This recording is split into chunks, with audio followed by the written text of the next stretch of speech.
By the way, we're dealing nothing technical issues, so Colin doesn't know what's about to happen. Oh, unfortunately, we're coming through. Colin, do me a favor. Mute your microphone when I'm speaking, when you're not speaking, because we're coming through your headphones. And if you can get some earbud headphones later to jack in, that'll be fine. All right, here's what we're going to do. We're going to play good advice, bad advice, worse advice. The topic is sprawl, so I'm going to start with you, Ed. Give me some good advice on dealing with sprawl. Implement an automated internal and external asset discovery process. Hold on. We just lost Colin. Colin, where'd you go? Come back. All right, Colin.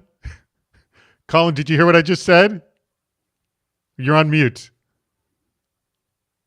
Colin, you are on mute. Take yourself off of mute. You are on mute. There you go. Colin, did you hear what I said? No, I did not. Can you hear me? Okay, yes, I can hear you. Colin, center yourself. Your video just popped away. We're going to try this one more time, audience. And thank you for bearing with us for just a second. You know what? Heck, we're just going to start this show. Everyone, this has been a series of bizarre technical difficulties up until now. We're going to skip the opening game, and maybe we'll come back to it later.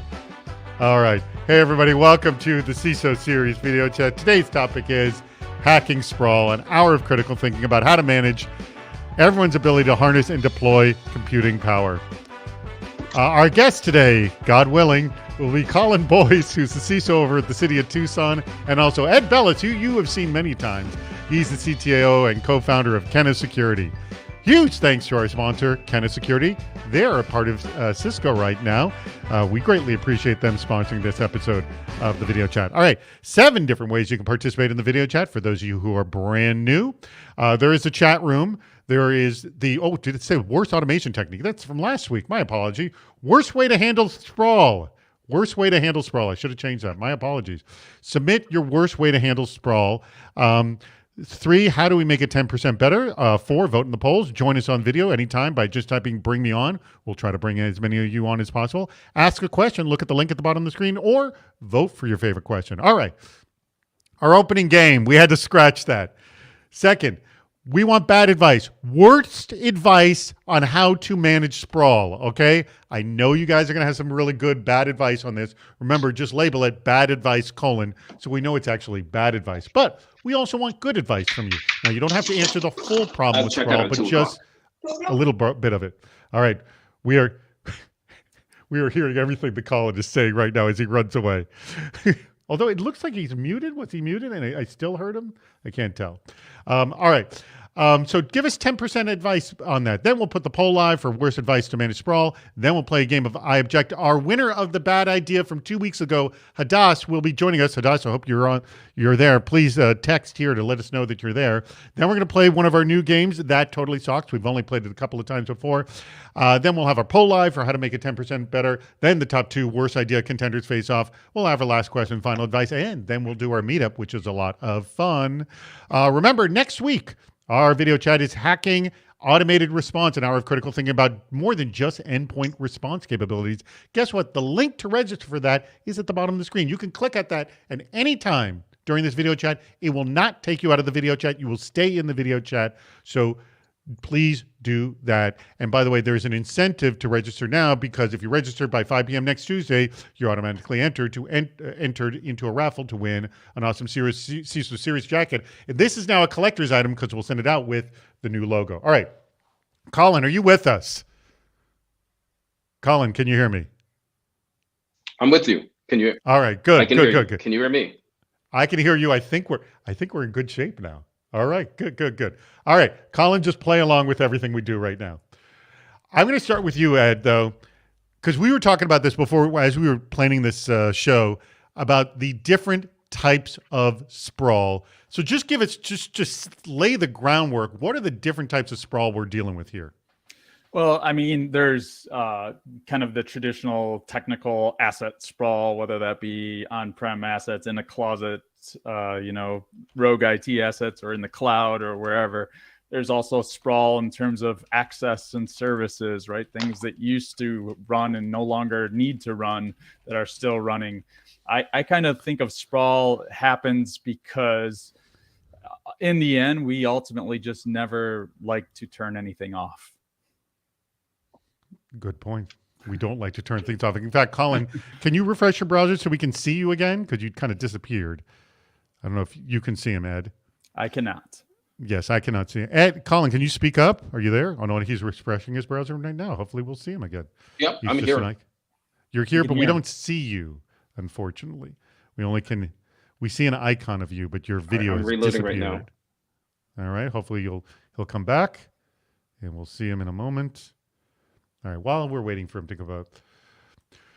So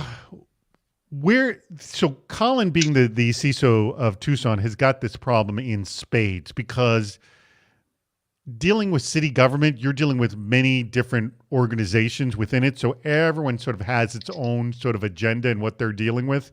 And it's become a monstrous issue.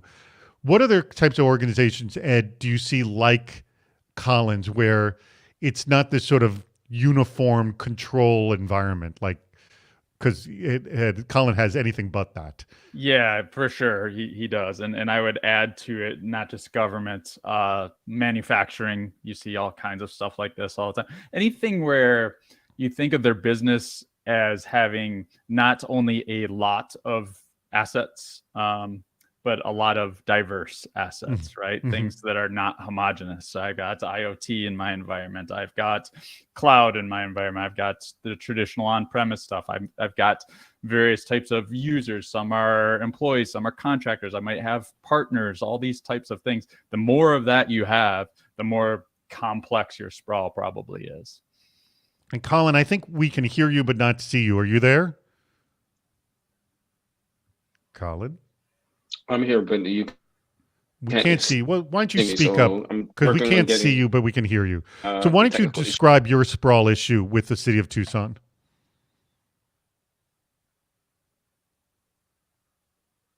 Colin? No? Oh, I think he just went to refresh his browser again. All right. You know what? I'm going to bring a guest on while we're doing this. I think we have some of our regulars here. I see Dutch Schwartz is here and Matthew Bybee. If either one of you are available, Andrew, go ahead and extend an invite, and we'll get them in on the conversation of Sprawl as well. All right. Let me ask this question of you, Ed, as we're waiting for someone to come on. Where are we seeing the Sprawl issue more now than we have seen in previous years? So probably, I mean, it goes without saying that I think whenever you start to add categories of things, you'll start to see more sprawl of it. Like, now cloud, SaaS, infrastructure as a service, all of these things, we're seeing tons of sprawl in that area. In fact, we, as you know, we were recently acquired by Cisco, and one of the things that we had to do was migrate all of our SaaS applications over into, Cisco contracts and billing and things like that. And it's surprising just how many SaaS services that we're using at this point, right? But also, as I mentioned, if you're in healthcare, manufacturing, and you start to implement, you've got all these IoT devices and various kinds of IoT devices and things that just never die. We're seeing a lot. Not only are we seeing a lot more IoT devices, but obviously we're seeing a lot of sprawl associated with that. I would say as the trends continue and you start to see a new category of thing come up, sure enough, the next thing that we'll see around that is sprawl associated with it. All right, we have Dutch. He's on with a new baseball cap. No unicorn T-shirt at all. Let me ask you, Dutch, what are the sprawl issues that you were seeing? I think to find something that he's not already hit on is that there's a legitimacy in some cases because there's a revenue generation out of an old legacy thing, And that's why we don't want to touch it, right? And so it's sort of like back in the old days, we had like spaghetti code. And you're like, ooh, I don't want to pull that thing because I don't know what all the interdependencies are. It's going to break everything, right? And so I think to be fair, it's because it's because sometimes we haven't assessed the business value out of the things that are still turned on, right? So then everybody just default goes, oh my God, don't turn that thing off. And you're like, well, what does that thing do? And you're like, well, it's like Monty Python. We're like, well, it's the machine that goes bing. and nobody really knows what it does. But the board of directors doesn't want you to turn it off, right? I mean, that's what that's why we don't know how to measure that effectively. It's the just in case fear, isn't it, Ed? Isn't that what it is? It totally is, right? And some of to Dutch's point, right? Some of it there is a known there in the fact that we know that there's things generating revenue out of this, so I don't want to touch it. And the people who built it are long gone, and we don't know anything about it. But there are things that we don't know what this does, and we're afraid to turn it off because it could be something important. And especially as you have more sprawl and more complexity, the likelihood of it actually doing something functioning that is important goes up, right? It's the year 2000 bug, but just going on all the time is what it is. What's going to happen? Poll, David, of everybody on here, there's probably some operant conditioning, because if you turned off a thing one time or blocked access to a resource one time in your career and it went badly, you are very worried about that happening again. But it still could be the very best way to identify how important it is. Right. Yeah. Colin, your audio and video looks good, or your video looks good. Can we hear you? Yes, I can hear you loud and clear. Oh my God, you sound phenomenal, Colin. And you look phenomenal. Yeah. All right. Talk to us. Hopefully you've heard all the things we talked about. We want to hear though. I've been in and out. I'm sorry, so my apologies. Don't sweat it. Colin, tell us. We want to, because we think that what you've got there is like the most monstrous case of this problem of sprawl. So describe to us how severe a problem you're dealing with being the CISO for the city of Tucson. So it's in government in general, right? So nothing that I say is directly on the specific to the city of Tucson. It's kind of what I've discovered being in the government sector for over a period of time, right? So I've heard some good stuff about technology sprawl before I was in and out. So we have server sprawl, we have SAS sprawl, we have SAS sprawl and software. It's really interesting, right? Because what drives that is everyone has a purchase card, and you don't really have to go through a process, right, of vetting it. You can just go and do what you need to do. Of course, you have software sprawl. When you get rid of a old piece of software and you're moving to a new one, it constantly grows. And it's interesting how that happens. And you have the same thing with servers and virtualization. But the one that I realized when we were talking about this that no one ever talks about is data sprawl. And data sprawl is probably the most impactful one for government. And so if you think about it, we're strapped for resources in a variety of places, and things like the content on your website may have content that's really old, and people are using that content now to be able to social engineer the environment. So I knew Mary Lou was an administrator or high up in the HR department. She's now at a different department. I'm going to send content to her and go, and she forwards it in. And just the pressure that she used to be my boss, I want to react on it. And so you have the data sprawl is probably the hardest thing, right? Because not only do you have that risk of social engineering, but you also have the risk that the data now exists in more places. So when someone says, hey, where's all of this data at in your organization? The answer is, we don't know. Okay. So we see the problem. I gave you a mouthful. And by the way, I want to thank Dutch here. Dutch can drop off right now. Thank you so much, Dutch, for joining us. Let's just, what's our timing? We're at 5 minutes to, we play I Object. So make sure, Hadass, you're ready. I didn't look online to see if you're there, but hopefully you are there to play I Object. What we'll say is that, and I want to remind people to click on the link at the bottom of the screen to register for next week's chat. So let's get into discussions of how you deal with it. And there is no one solution. So let's look at it as single slices at a time and pick any slice you want. I'll start with you, Ed. What has been I guess we'll talk this 10% solution. What is one way we can essentially chop off a slice of the sprawl issue? So Colin mentions kind of the SAS problem, and that's been near and dear to my heart recently. One of the things in the corporate card or the purchasing card and the ability for anybody in any department who's got a corporate card to purchase additional SAS services. One of the great things that corporate cards can be used for now by security departments is effectively an IDS, right? You're basically, if you can monitor the corporate accounts and you can look for specific types of services, and as those services come up, at least identify them and then be able to, get them into some sort of, I don't want to say asset management, but some sort of managed state. That seems to me like a 10% win. Okay. Yeah, and so we took a slightly different approach where, you talk about CASB type solutions for the SaaS type of things, but what we did on our side was different. We did administratively a partnership with the P card folks, and we're restricting where you can purchase that and where your transactions to go with. And then as people run those transactions, we take that output and we want to eventually start to process it. We haven't gotten there yet. We have, hey, this person went to buy this software.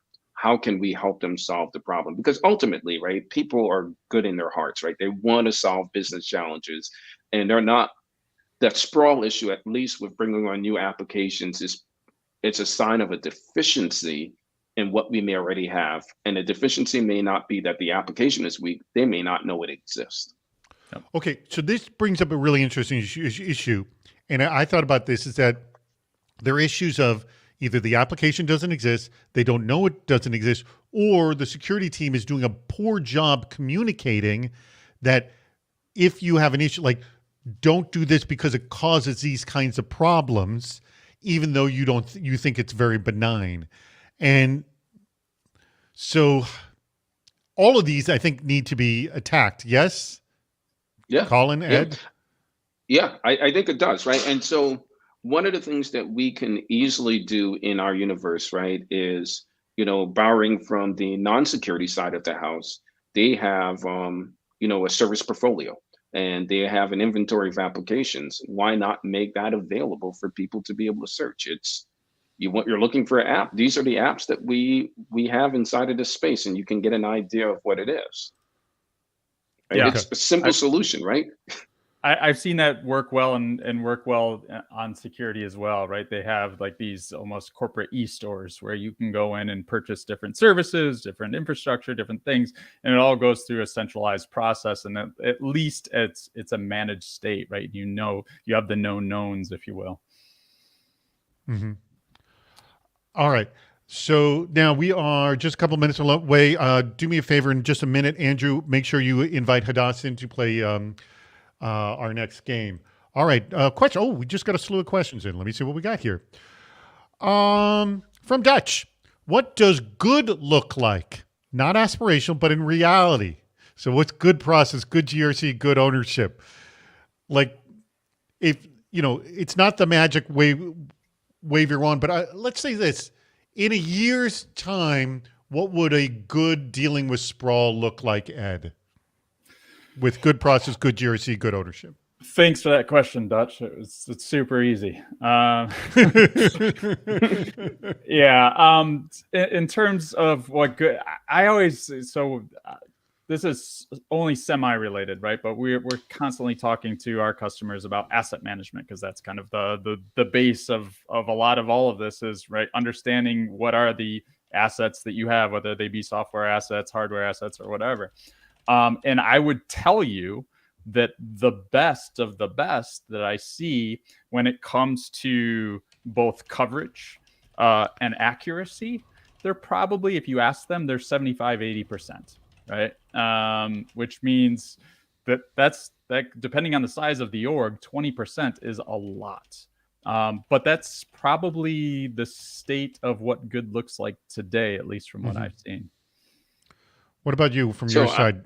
What would you want good to look like? I'm going to take that question in a different way, right? Because I think the 80% is a good number to strive for, right? And I agree 100% there. Where I would say is I'm going to be a little bit more prescriptive, right? I think ideally you'll have someone in the IT department that manages the relationships with the business units inside of the organization.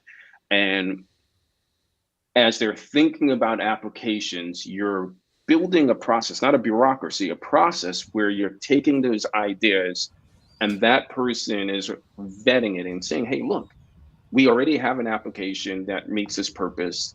Oh, I understand what you're doing. And so this will then dovetail into an application rationalization moment, right? Do we need to bring in a new application because the incumbent isn't meeting our needs? Or do we push the individual into the incumbent because they're unaware of it? And then to touch on the sprawl piece, because I think the data sprawl is the undercurrent of what's happening. Now you're establishing potentially a relationship with a SaaS provider. And I think what lots of people don't think about when they partner with a SaaS provider is what happens if they were breached? What logs do they have to share with you? Is that in your contract? And then what happens when you divest that relationship with that SaaS provider? So, I picked company X and I uploaded a ton of data in it. When I leave that relationship, how do I guarantee that my data is gone? And building those assurances into the contract. So that's a good for you by next year is knowing better how your data stands on all applications. Yes? Yes. That's good. All right. We have Hadass. Kasorla is how I pronounce your last name? Kasorla? That is how you pronounced it. Good. Excellent. I got it right. Hadass is the winner of our last show's Best Bad Idea, and she's here to play the game I Object. For those of you who don't know how I Object works, let me read the rules. The rules are the game lasts 1 minute, or 1 minute of actual arguing, that is. But the clock stops whenever a competitor says, quote, I object. Time doesn't resume until the judge, that's me, says sustained or overruled. At any moment, any competitor can object. And this is the one thing I want you to all remember. Do not be polite. You want to win. So find a reason to object. The one who's speaking on the microphone at the end of the 1 minute, that'll be the sound, will be the winner. Does everyone understand this? Yes? Yes. Ed, I'm going to have you start. Hadass and Colin, anytime you can object with whatever he's saying. Remember, find a reason very quickly to object with what he's saying. And then the time will stop. I don't know what the time is because Andrew, the producer, is handling that in the background. We'll wait till that buzzer sound. All right. Is everyone ready to begin? The argument, what you're arguing for, is how best to handle sprawl. And Ed, you will start on your mark, get set, go. Start by focusing on the decommissioning process. And what I mean by that is... I object. Hold it. What's your objection, Hadass? If you don't even know what materials you have, you don't know what you can decommission, you have to start... Okay, sustained. Pick up. You have to start by knowing what your assets are and what they are holding, where your data is. You need to know what type of data you're trying to protect, and you also need to know who has access rights and ownership over the... I object. Hold on. What's your objection, Ed? There is no way to technically find out who has ownership over a given asset. Okay, good. Sustained. Go ahead. So I'm going to go back to focusing on decommissioning. And here is why I focus on that. Because every time, as part of your asset management or SaaS provisioning, your provisioning process in general should, anytime you provision something that is replacing something. Hold on. What's your objection? He said he was going back to decommissioning and started focusing immediately on something else and not the decommissioning. Sustained. Go ahead. Wait a second. Wait, what's your objection, Ed? I was not at all focusing on something else. I was describing exactly when you should start the decommissioning process. Okay. If you are replacing something, you must decommission the old thing that you are replacing. You cannot leave that up. That should be your requirement for any sort of provisioning process if you are replacing something. Now, if you are not replacing something, if it is in addition to, then it needs to go into your centralized asset management process, right? I object. Hold on. What's your objection? Again, we're not on decommissioning anymore. We moved on to another topic. He's not focused like he said he was going to be. Sustained. Go ahead. However, he did bring up a good... Oh, Hadass at the last second pulls it in. Colin just completely blown away, winded by the objections going on. Yeah, I said object once, but Hadass was... I didn't even hear you say object. Well, maybe... I said it, but we said it at the same time, and then she kept going. She's on fire for sure. Hadass wins. Very good job, Hadass. By the way, good argument between the two of you. Excellent. Congratulations, Hadass. Thank you so much. All right. Good. By the way, good quick arguments on this. And we have, by the way, a ton of questions that have come in. Thank you, everybody. And we're going to be playing our new game in about 6 minutes here. All right, let me go to the next one. Well, this is one we've dealt with multiple times. Uh,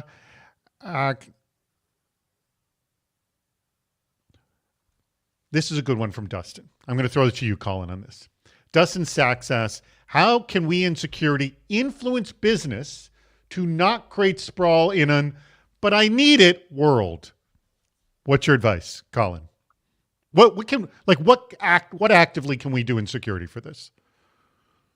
So what I do, I don't think it's a security problem as much as an all IT problem, right? It's really partnering with the business and making them really understand that we're there to support where they're going from a business perspective. I think if we put all of it on the shoulder of cybersecurity, it's going to fall flat, right?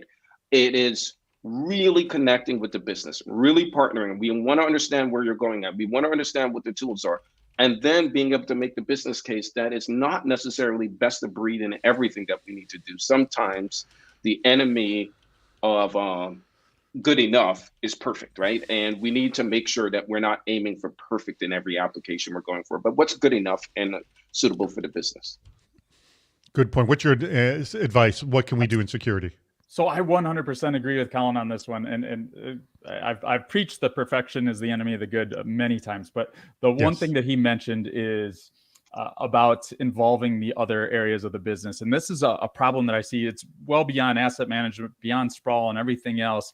Security teams in general are not provisioned size-wise to be able to actually be the front lines of security for all the company, right? So you need to involve the people within the business, within ops, within development, within marketing, wherever the front line is. Not only are you going to be more successful, but they probably know a lot more about the thing that is coming in this case, it might be, provisioning a new service or whatever, than the actual security person that's going to sit, the third tier back from what's going on. So being able to partner with the business is huge. All right, that leads to a great question from Matthew Bybee, who's the CISO over at Satcom Direct, I believe. And he asks, what are some practical steps and who do security leaders need to actually interact with to try to get ahead of business or technology modernization? Like, where are you inserting yourself in the conversation before essentially sprawl starts happening? Where in the Colin, I'll start. Go ahead. Or Ed. No, I was just going to ask. The follow-up question to that then is where in the business is this being led from, right? Because every business might be a little bit different depending on what it is that you guys do. But if marketing is out in front and they're the ones that are front and center in terms of the high priority projects and provisioning new things, then focus there. But every business, I imagine, is going to be very different. I'm curious to hear Colin's answer, actually, because I imagine the government's going to be very different. Yeah. So basically, every business unit functions as almost a different business, if you will, under the umbrella where there's different strategic plans and they're driving towards different goals. And so we find that we inject ourselves in the procurement cycle, but we also need to engage with every level of the organization. So we speak to end users and we try to connect with end users. We connect with middle management. We connect with executive leadership, and we do it. And so one of the things that I shared, and I did this in the city of Lansing, was, and I'm going to skip a little bit and then come back. Our incident response plan, for example, we realized that we could speak to the senior leadership and they don't understand what to do when something happens. Whatever that problem is, something is, they need to know what to understand. And so what we started to do was we created an education campaign where we're connecting with them. There's no doubt if a fire breaks out in your business, everyone knows what to do with that red box that sits in the wall, right? They pull the fire alarm. And the reality is, if we're not getting that information out from the senior level of the organization all the way to the rank and file, and they don't know how to pull to get an output that they're expecting, you're going to run into these problems all day. All right. I think it's time to play our next game, which is That Totally Sucks. By the way, music to come. We're actually dealing with the music and everything. So this is a new game. We've played it a couple of times before, but Ed, who's been playing with us many times, has never played That Totally Sucks. So here's how this works, Colin and Ed. This is a two-part game. First part is a few trivia questions for each of you. And the thing is, you want to get as many right because you will have to make currently you're going to need to make 5 choices on the That Totally Sucks board, all right? You want to make as few choices as possible because, again, it's called the That Totally Sucks, although I will say one of the 12 is something good. All right, so I'll start with you, Ed. Here are, I'm going to give you, we're going to go back and forth. You're each going to get 2 trivia questions. Trivia question number 1. According to the 2019 ReliaQuest Security Technology Sprawl report, what percentage of security decision makers have invested 5 or more new technologies in the last year? So this is back in 2019, so it would have been that year, but I would say any year. 82%. Oh, I'm sorry. I should read you the 4 options. I'm sorry. Oh. But 2 of the options are in that arena. A is 25%, B is 45%, C is 70%, D is 85%. I'll go with D. D, 85%. Incorrect. I'm sorry. Incorrect. The correct answer was C, 70%, but pretty close. Pretty close. All right. For you, Colin. According to a G2 track post on Shadow IT statistics, what percentage of all IT spending takes place outside of the IT department? Is it A, 25%, B, 40%, C, 60%, or D, 85%? What do you think? 40%. B. You are correct. Hooray! Very good. All right. 1 win for you, 1 wrong for you. Okay, next question for you, Ed. What is ROT data? Return on troubleshooting, redundant, obsolete, or trivial, reusable over time, or recognition of training? B. Redundant, obsolete, or trivial? Yes. That is correct. All right. Now for you, Colin. What are the different types of sprawl in regard to cybersecurity? A, data sprawl. B, virtualization sprawl. C, identity sprawl. Or D, all of the above? What are the types of sprawl? So I would say everything. Well, I gave you except A, for B, identity. C, or D. Right. A. No. Sorry. It is all of the above. They are all considered sprawl. They are all considered sprawl. All right. But good for both. You each got 1 right. So now you only need to make 4 choices. So let me actually pull up the board, the That Totally Sucks board, as I pull this up right now. Now, keep in mind, I will have Ed, you go first. So you're going to pick one of the numbers 1 through 12. The idea is you want to have the least worst environment as the other person. So there are 11 bad things, 1 good things, and the 11 bad things vary in how the degree of badness, as you will. And then at the end of this, you, the audience, will choose of the 2 who has the worst environment. So Ed, pick a number 1 through 12. I got to go with 4. Goes with 4, and it is, whoops. Terminated employee walks out with data. All right, not good. Not good. That's never good. Colin, pick another number. 6. He goes with 6. And number 6 is pay bill to attacker instead of a vendor. Not good. Now I'm coloring you red, and Ed, you will be blue. All right, Ed, pick another number. 9. Goes with 9. And we have, that worst one, nation state attack. Is that going well? Not going well for you, Ed. Colin, pick another one. I was almost going to pick 9. I'm glad I didn't pick it. 1. What? Let's see what is. Oh, DDoS attack, also not good either. All right. Ed, you got 2 more left. Pick just one. Lucky number 7. Lucky number 7. Let's see. Budget for 10 more headcount. All right. You got the good one. Excellent. So you do have a nation state attack, but budget for 10 more headcount. Hey, That's they excellent. can handle it. There you go. All right, Colin, pick one. 12. Goes with 12.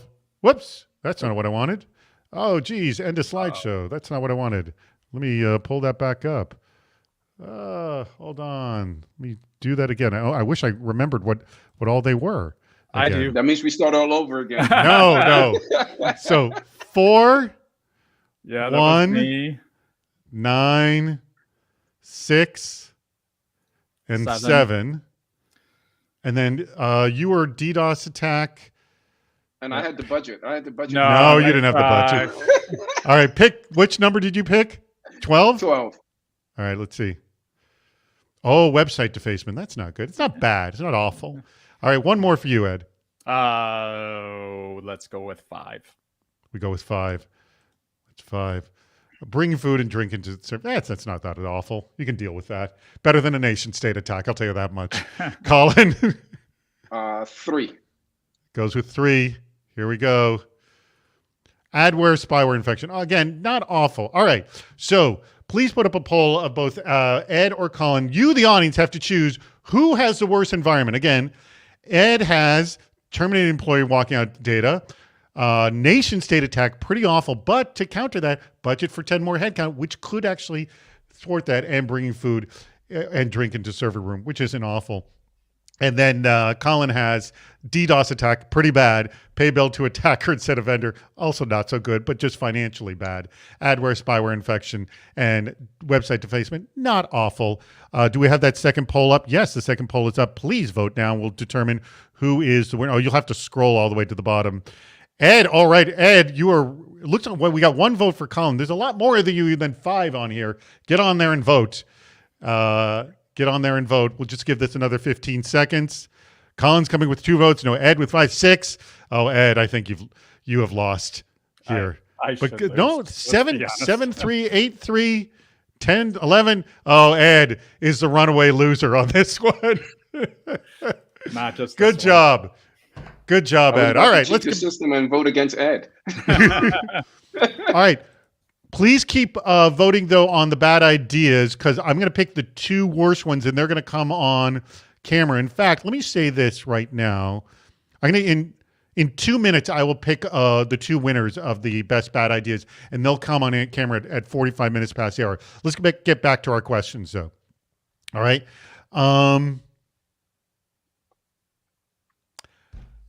Ferd asks this question.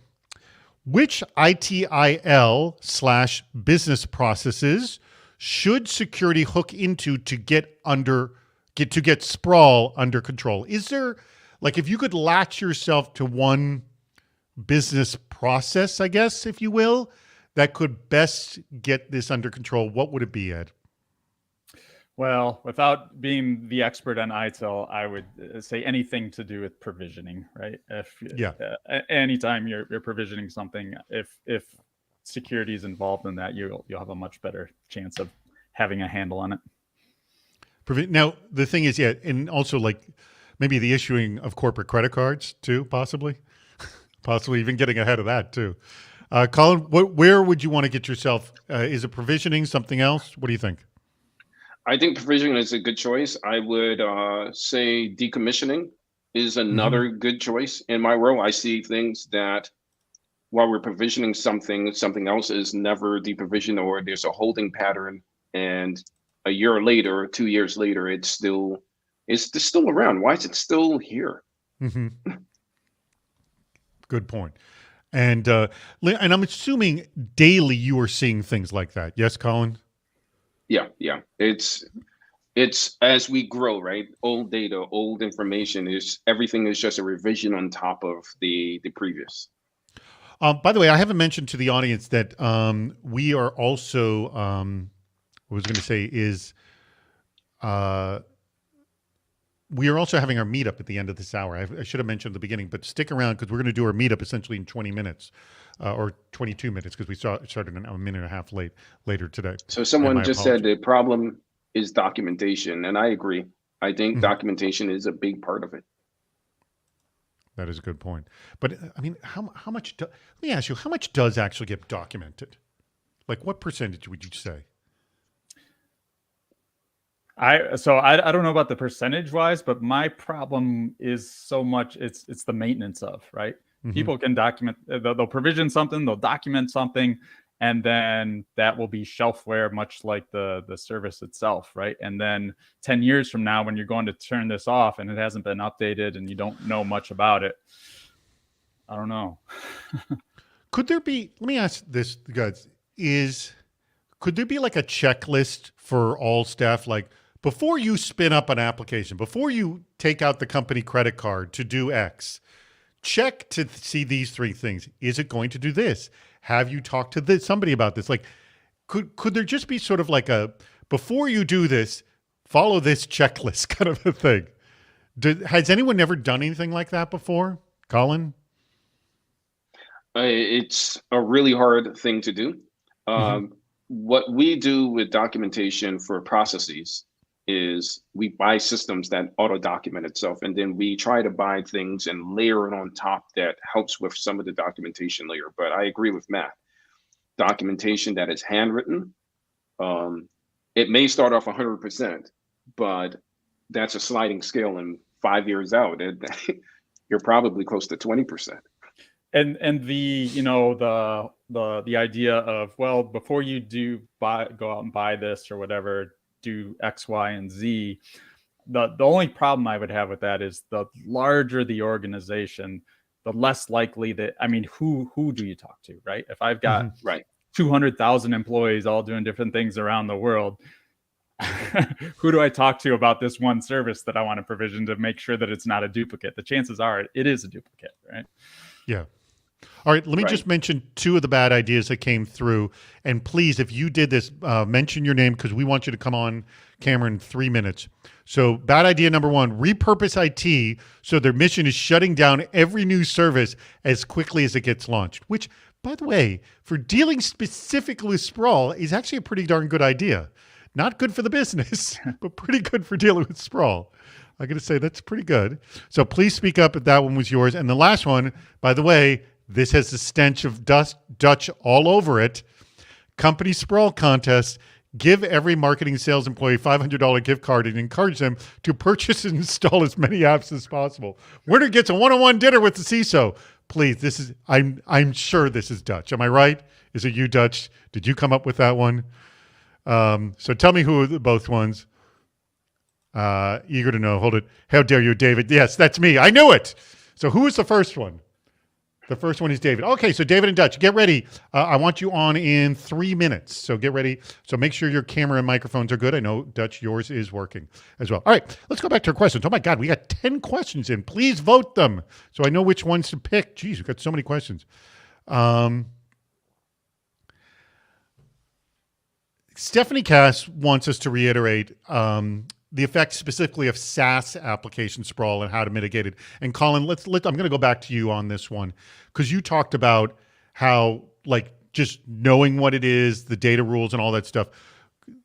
For Stephanie's case, and I think it does bear repeating again, go through this. What is the effect of SAS application sprawl, and any advice on mitigating it? So in our world, right, SAS, it's people standing up new applications, they're migrating that data out. Mitigating it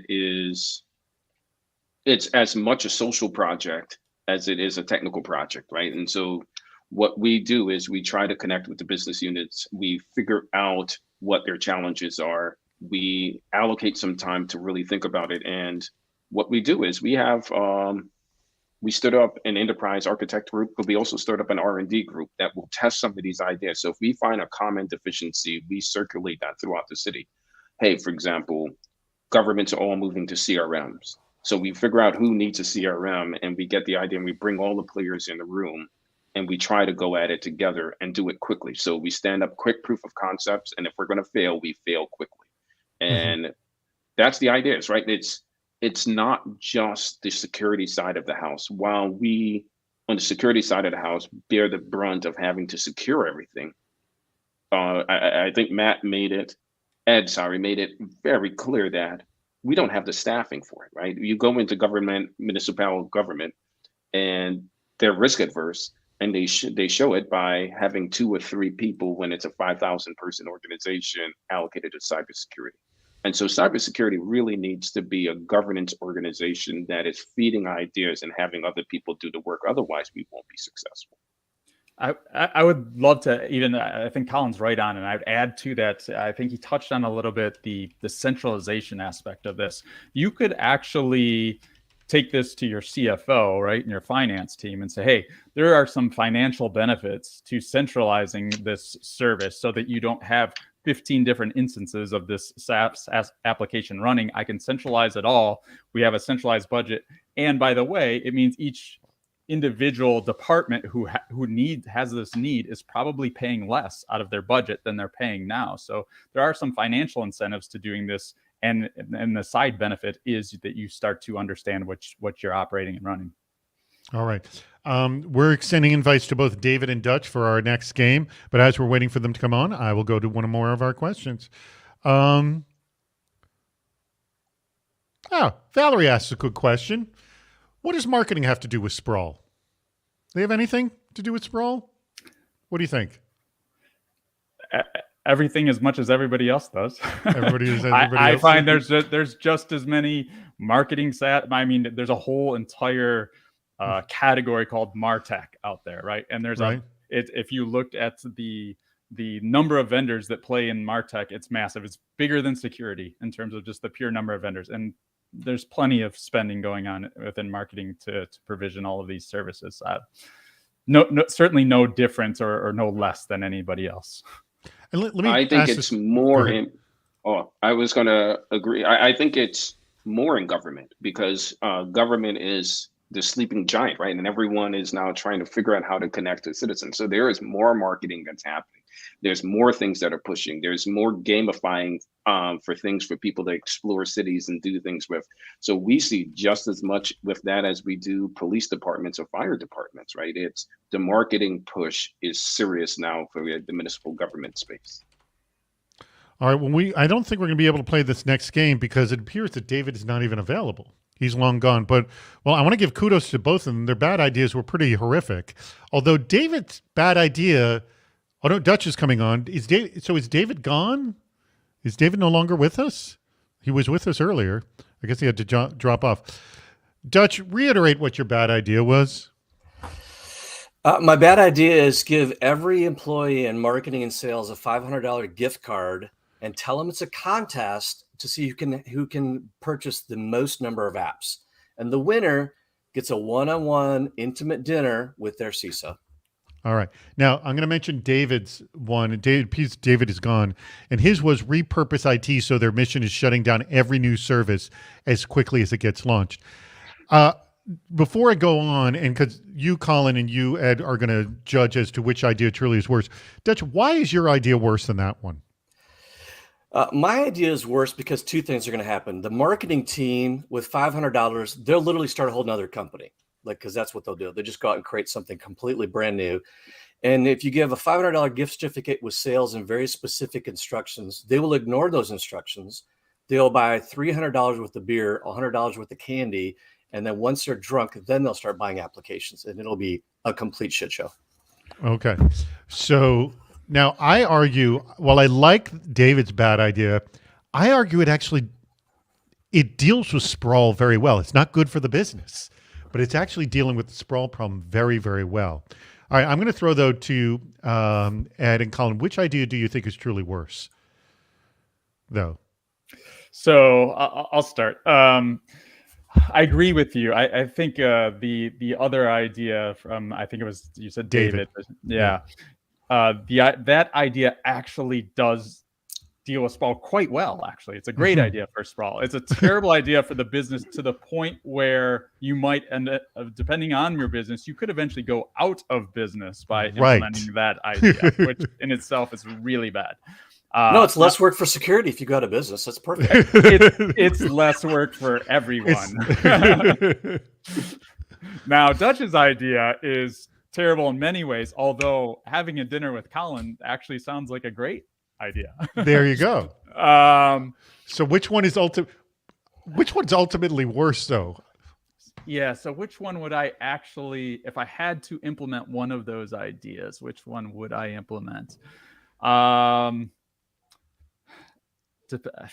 It depends on my financial runway. If I have a short financial runway in my company, then I'm going to go with Dutch's idea as being the better idea because I will be out of business.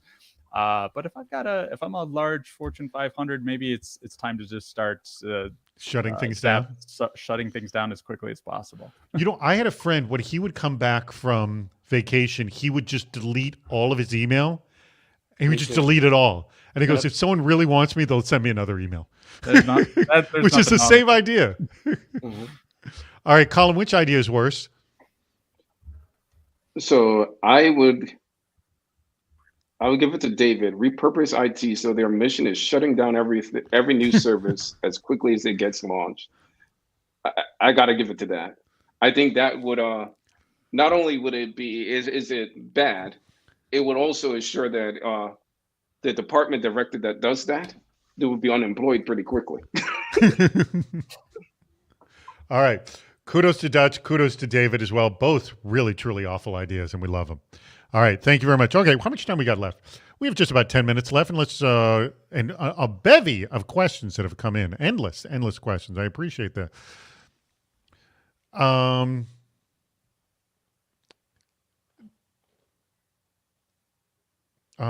Well, this is, we were just talking about, hold on, I'm just trying to find the one that we haven't actually mentioned 12 times.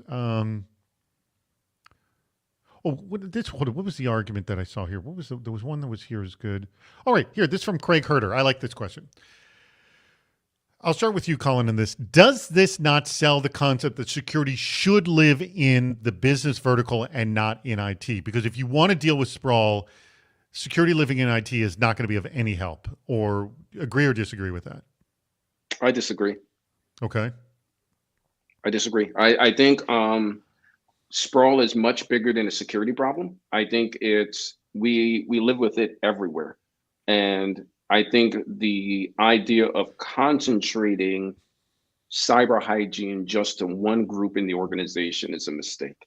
Cyber hygiene is everyone's responsibility. And I think as much dollars that are spent on tools should also be spent on meaningful education on how to take care of, cybersecurity in the organization.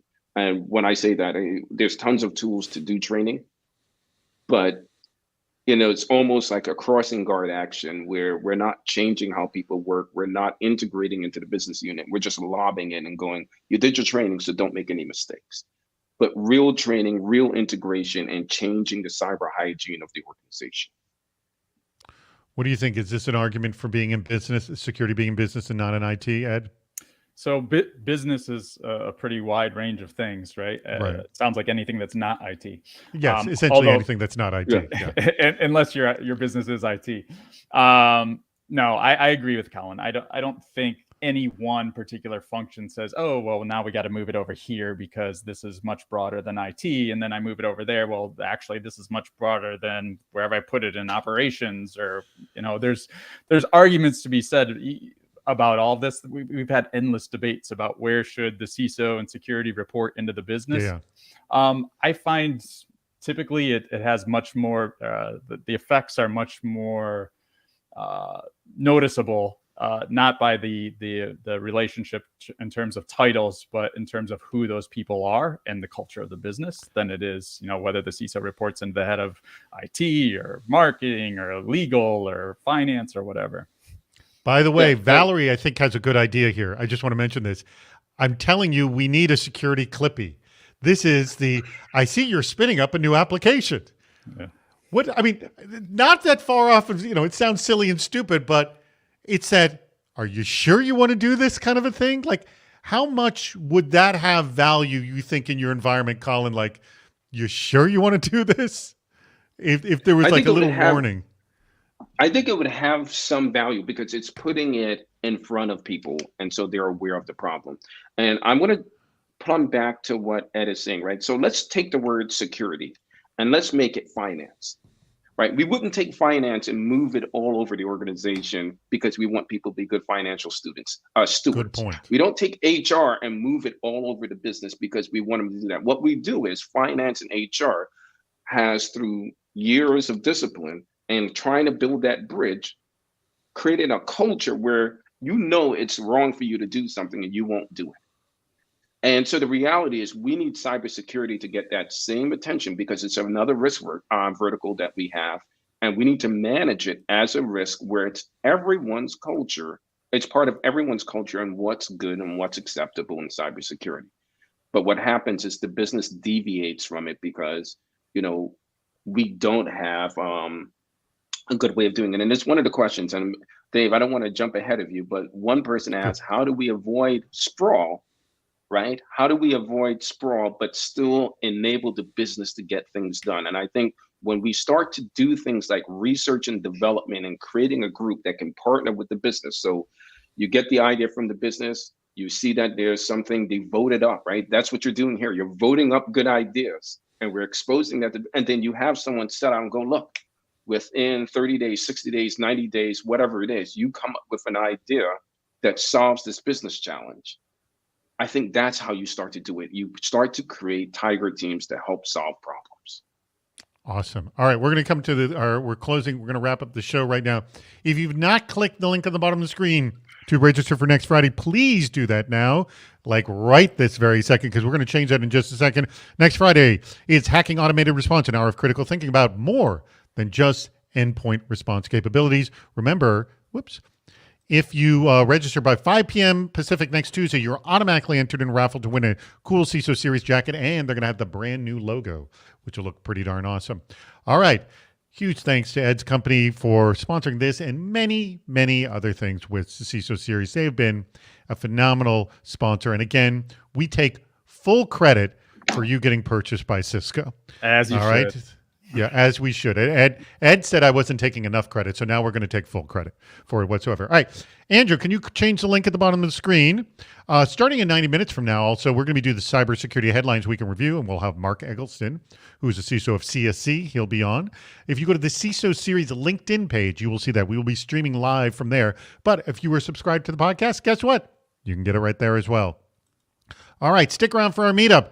He has clicked it, by the way, Ed and Colin, make sure you click on that link as well, as I'm doing right this very second. And we will be there in just a couple of minutes for doing that. And let me just also, last items I want to mention here is tell your friends to join us. We do this every Friday at 1 p.m. Eastern, 10 a.m. Pacific. And if you want to sponsor a chat, just email me at david@cisoseries.com. Our next availabilities are not until July, believe it or not. I have to get a lot more registration pages up. Oh, that's not what that's the tragic quadrant, which we're not doing anymore. All right. So with that being said, we have just 3 minutes left, and I will ask you, Colin, you'll start. Any last thoughts on this topic? And by the way, if you're hiring in the city of Tucson in cybersecurity, please let us know. And do you need to live in the city of Tucson to work in security in the city of Tucson? Any last thoughts on this topic of sprawl? So yeah, we are hiring in the city of Tucson, and at the moment you do need to live in the city of Tucson, or we can hire you as a consultant to help us, so you don't have to if you're functioning in a consulting capacity. So yes, if you have someone or someone that's interested, you can reach out to me on LinkedIn, and we can figure out what's the best process to connect with someone who's a cybersecurity professional. And we're looking at from beginner all the way to advanced. We're interested in it all. Excellent. So yeah. Any last thoughts on this issue? Just 20 seconds, quick. So I think sprawl is no different than what we all do, right? We want to save things forever. And so what we need to do is be able to manage the risk where, in many cases with data, letting go of the old and moving to the new is not as scary of a proposition. And once we start to do that and we start to partner with the business, we're going to have better results with handling sprawl. Excellent. All right, Ed, any last thoughts on this topic of sprawl, making a pitch for anything that you want, how Ken can help in this problem of sprawl? And I believe you are hiring as well. Yes? Yes, we are hiring. Yes, please check out our website where we have lots and lots of job openings, including in cybersecurity, amongst other things.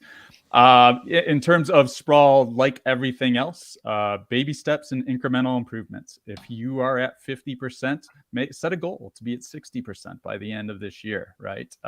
You're not going to get to perfection. Nobody ever does, but get better than where you are today. Very, very good point. All right, join us on the click the link at the bottom of the screen to join us at the meetup. We'd love to see you there. It's always a lot of fun. I think Ed and Colin will be able to join us as well. We'll do that for a half hour. And also, if you can, join us for the week in review, because there was some cybersecurity news this week too, unfortunately, as well. Thank you, everybody. I hope to see you all next Friday as well for our video chat, Hacking Automated Response, I believe is what it is.